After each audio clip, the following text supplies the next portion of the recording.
The first screenplay that I got was written by Liz Hannah, and it was really centered on Katharine Graham and the event of the publication of the Pentagon Papers, what part the Post played in that. Um, and it was unusual because it was focused on her. I was familiar with the stories about the Washington Post from Alan Pakula's All the President's Men, where she made a brief but fleeting appearance. And I really didn't know very much about her. Nora Ephron had told me that her autobiography was one of the great books of that part of the century, and that I should read it. And Liz's script sort of had a flavor of that time. I've found incredibly compelling and a story not told.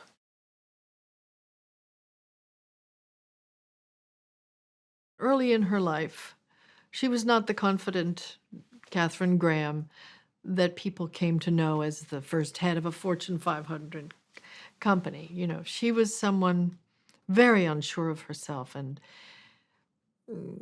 not born to manage a major company, and also she was the product of her time, where women weren't expected to do much outside the realm of good works, good child raising and household keeping. It's hard to really imagine how different that time was unless you lived through it, and I did. So I was on the cusp of the rising opportunities for women, and I certainly benefited from many of them. But she was in the vanguard of all of that and was not completely comfortable with taking the reins of leadership.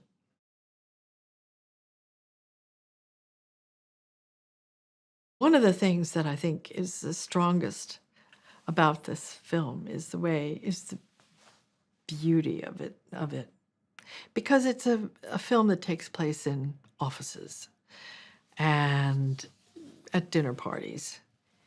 And how to make that interesting is what Janusz has brought. How to make that compelling and, in a way, propulsive, to make the story so you can't wait to see what happens next. I think that just how he's arranged where to be, I think that's Steven, obviously. But together they work seamlessly, those two. They see with the same pair of eyes. And he's quite a character, Janusz. I've never worked with him. I knew him just from having dinner, I think, a couple times. And he was a wild man, but he's so focused and inventive. I think he's done us a great favor, all of us actors.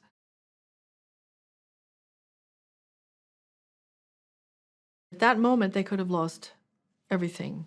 And the owner of the paper, the publisher of the paper, Katharine Graham, had to decide if she was willing to jeopardize her family's legacy, the paper, thousands of jobs, if they were shut down.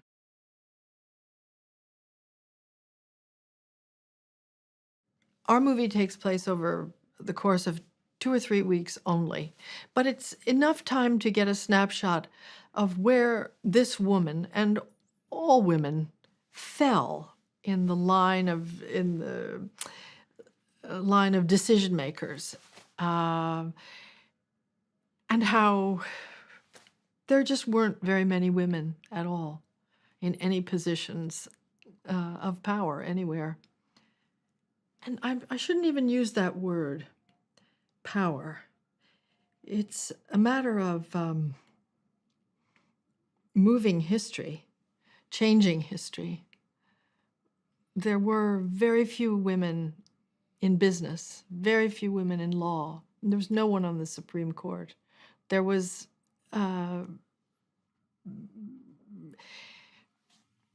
women were still a little bit invisible at that point in time. And the focus of history came to rest on this particular woman's shoulders.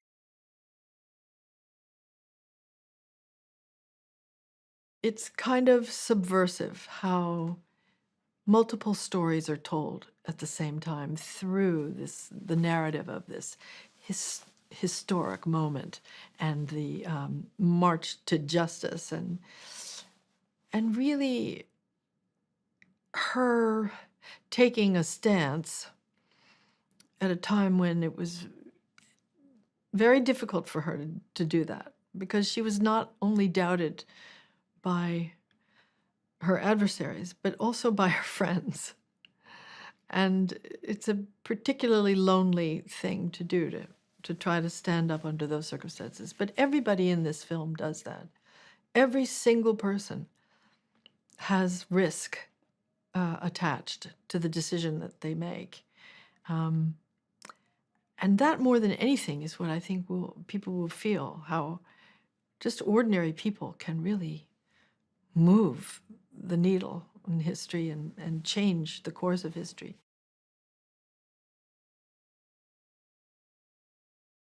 Tom is everyone knows, he's got the reputation for being the nicest guy in Hollywood. And he's very nice, but he's also really smart. He's crackerjack smart. And that's a thing that's just, I think, probably he shared with Ben Bradlee. It's such an attractive quality, how just a few steps ahead of everybody he is in the room. He really drives the scenes that he's in. And he also, that sort of crackling wit and the demanding part of that personality that wants more from everybody. It's very sexy. And Tom, I think it's people will be surprised that he's that.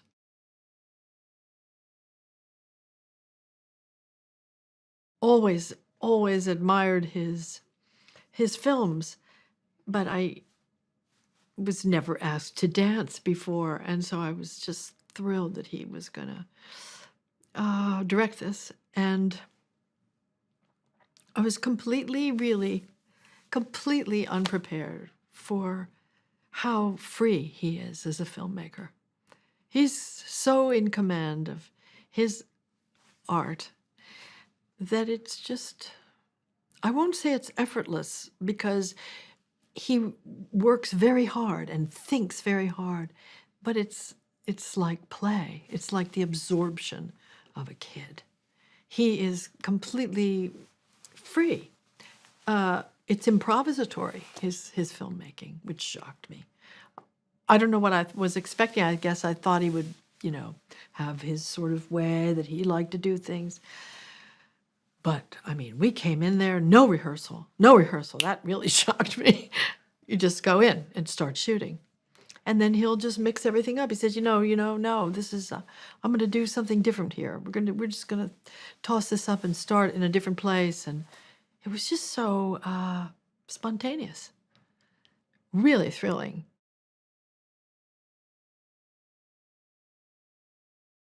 Part of it was our excitement, just as a gang, to be working on this material. Terrific script. Everybody has their moment. Everybody shines. Everybody was invested in making it work. And when you get great actors, these are great actors, all sort of pulling the oars of a ship, and it just goes faster and faster. It's just very, very exciting. Very exciting to be in the room. I think that fed Steven, too. And he was less tired at the end of the day than he was at the beginning. He's just, boom, jazzed. It was very, very exciting.